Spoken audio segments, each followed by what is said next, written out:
പ്രിയമുള്ള മാധ്യമ സുഹൃത്തുക്കളെ, നിങ്ങൾ നൽകിയ സഹായ സഹകരണത്തിന് മുനിസിപ്പൽ മുസ്ലിം ലീഗ് കമ്മിറ്റിയുടെ എല്ലാവിധത്തിലുമുള്ള നന്ദി ഞങ്ങൾ ആദ്യമേ അറിയിക്കുകയാണ്. തുല്യതയില്ലാത്തൊരു വിജയമാണ് ഈ നഗരസഭാ തെരഞ്ഞെടുപ്പിൽ UDFന് വിശിഷ്യ മുസ്ലിം ലീഗ് പാർട്ടിക്ക് ജനങ്ങൾ നൽകിയിട്ടുള്ളത്. മുസ്ലിം ലീഗ് പാർട്ടി മത്സരിച്ച 26 സീറ്റുകളിൽ 25 സീറ്റിലും മുസ്ലിം ലീഗ് പാർട്ടിയുടെ സ്ഥാനാർത്ഥികൾ വിജയിച്ചു എന്നുള്ളത് വളരെ അഭിമാനം നൽകുന്ന കാര്യമാണ്.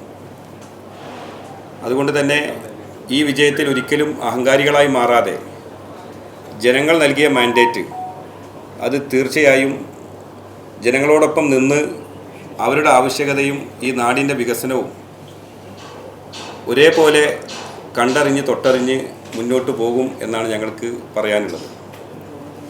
അതോടൊപ്പം തന്നെ ഈ ഭരണ സംവിധാനത്തിന് നേതൃത്വം നൽകുന്നതിന് വേണ്ടി ബഹുമാന്യായ നമ്മുടെ 17-ാം വാർഡിൽ നിന്ന് തിരഞ്ഞെടുക്കപ്പെട്ട മുസ്ലിം ലീഗ് പാർട്ടിയുടെ മുനിസിപ്പൽ പ്രസിഡന്റ് കൂടിയായിട്ടുള്ള കീഴത്തിൽ ഇബ്രാഹിം ഹാജിയെ ഇന്നലെ ചേർന്ന പാർലമെൻ്ററി പാർട്ടി യോഗം ഐക്യകണ്ഠേന പാർട്ടി ലീഡറായി പ്രഖ്യാപിക്കുകയും ആയതിൻ്റെ അടിസ്ഥാനത്തിൽ ഇന്നലെ പാണക്കാട് സംസ്ഥാന പാർട്ടിയുടെ പ്രസിഡന്റ് സയ്യിദ് സ്വാദിഖ് അലി ശിഹാബ് തങ്ങൾ മുസ്ലിം ലീഗ് പാർട്ടിയുടെ നമ്മുടെ നഗരസഭയുടെ ചെയർമാനായി പ്രിയപ്പെട്ട ഇബ്രാഹിം ഹാജിയെ പ്രഖ്യാപിക്കുകയും ചെയ്തിരിക്കുകയാണ്. ആ വിവരം നിങ്ങളെ ഔദ്യോഗികമായിട്ട് അറിയിക്കുന്നതിന് വേണ്ടിയാണ് ഈ പ്രസ് മീറ്റ് വിളിച്ചിട്ടുള്ളത്. തീർച്ചയായും ഐക്യജനാധിപത്യ മുന്നണിയുടെ നേതൃത്വത്തിലുള്ള ഈ കൗൺസിൽ 2025-2030 കാലഘട്ടത്തിലേക്കുള്ള ഈ 5 വർഷക്കാലത്തേക്കുള്ള കൗൺസിൽ ഇബ്രാഹിം ഹാജിയുടെ നേതൃത്വത്തിലുള്ള ഒരു ഭരണ സംവിധാനമായിരിക്കും ഉണ്ടാവുക.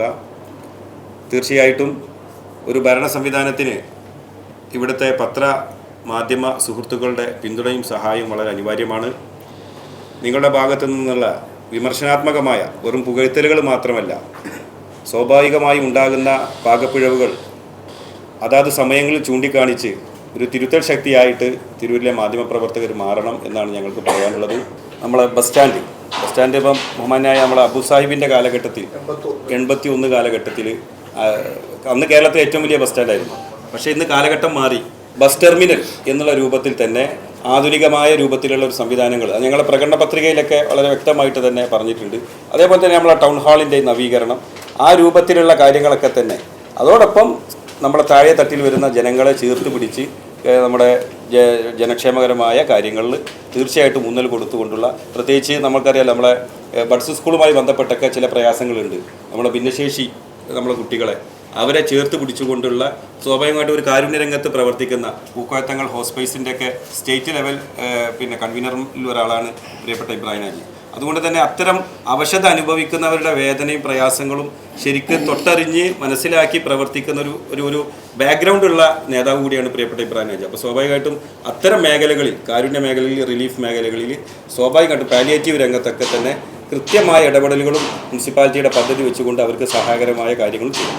ജനങ്ങളെ സംബന്ധിച്ചിടത്തോളം ഈ കേന്ദ്ര ഫണ്ട് അല്ലെ നമ്മുടെ ഈ സ്പോർട്സ് കൗൺസിലിൻ്റെ ഫണ്ട് എന്ന് പറഞ്ഞിട്ട് കാലം കഴിക്കുന്നതിന് പകരം ഉള്ള സംവിധാനം ഏത് വിധത്തിൽ ഉപയോഗപ്രദമാക്കാം എന്നുള്ളതിൻ്റെ അടിസ്ഥാനത്തിലാണ് ഓൺ ഫണ്ട് ഉപയോഗപ്പെടുത്തി ഗ്രൗണ്ടും MLA ഫണ്ട് ഉപയോഗപ്പെടുത്തിയിട്ട് നമ്മൾ ഇപ്പോൾ സിന്തറ്റിക് ട്രാക്കിൻ്റെ വർക്കുകൾ നടക്കുന്നത്.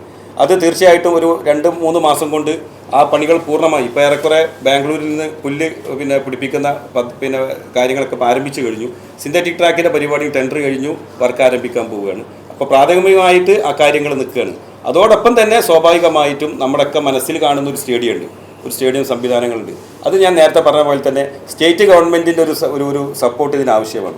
സ്വാഭാവികമായിട്ടും കേരളത്തിൽ ഒരു 6 മാസം കഴിഞ്ഞാൽ ഭരണമാറ്റം ഉണ്ടാവും എന്നുള്ളത് തന്നെയാണ് ഞങ്ങളൊക്കെ തന്നെ കേരള ജനത ആഗ്രഹിക്കുന്നതാണെന്നാണ് ഈ റിസൾട്ട് കാണിക്കുന്നത്. അപ്പോൾ സ്വാഭാവികമായിട്ടും സ്റ്റേറ്റ് ഗവൺമെൻറ്റിൻ്റെ ഒരു മാറ്റത്തോട് കൂടിയിട്ട് അതിന് നമുക്ക് ഉപകാരപ്പെടുന്ന രൂപത്തിൽ നമ്മളെ എന്താ പറയുക, നമ്മളെ മനസ്സിലുള്ള ആ ഒരു ലെവലിലേക്ക് സ്റ്റേഡിയത്തിൻ്റെ ഡെവലപ്മെൻറ്റിന് തീർച്ചയായിട്ടും കൗൺസിൽ ശ്രമിക്കും.